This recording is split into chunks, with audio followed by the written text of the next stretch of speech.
Birpur cricket একাদশের এমন একটা অবস্থা, 8 ওভার শেষে রান সংখ্যা 40 কি 45 হবে, উইকেট পড়ে গেছে 7টা। এখনো 7 ওভারে 100+ রান লাগবে, উইকেট আছে হাতে 3টে। এই ম্যাচ কি জেতা সম্ভব? কোনো মতেই সম্ভব। আর জানান দিল বীরপুর ক্রিকেট একাদশের প্লেয়াররা হারার আগে হারে না।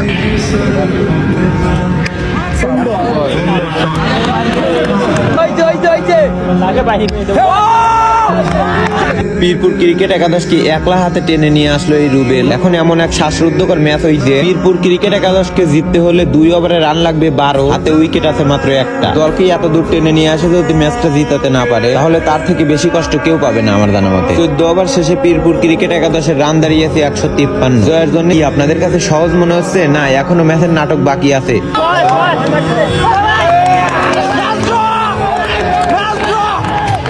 বীরপুর ক্রিকেট একাদশের 14 ওভার 1 বল শেষে রান দাঁড়িয়েছে 154, অর্থাৎ স্কোর লেভেল ম্যাচ ড্র। জয়ের জন্য বীরপুর ক্রিকেট একাদশের দরকার 5 বলে 1 রান। কি এবারে সহজ মনে হচ্ছে? না, এখনো ম্যাচের নাটক বাকি আছে।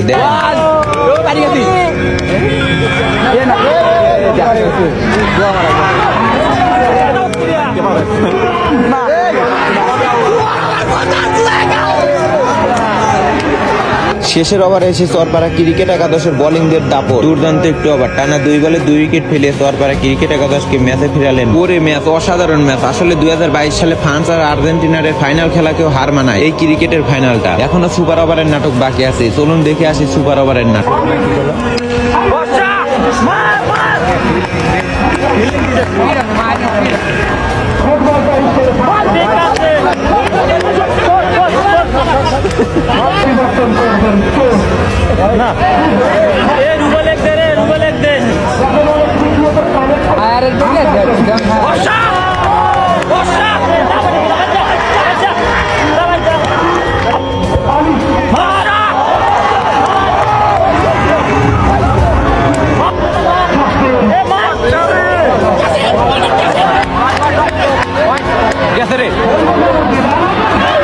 সুপার ওভারে বীরপুর ক্রিকেট একাদশ 4 বলে 11 রান করে 2 উইকেট পড়ে যায়। 6 বলে 12 রানের টার্গেটে ব্যাট করতে আসে চরপাড়া ক্রিকেট একাদশের প্লেয়াররা। বীরপুর ক্রিকেট একাদশের বোলিং এসেই প্রথম বলে উইকেট তুলে নেয়।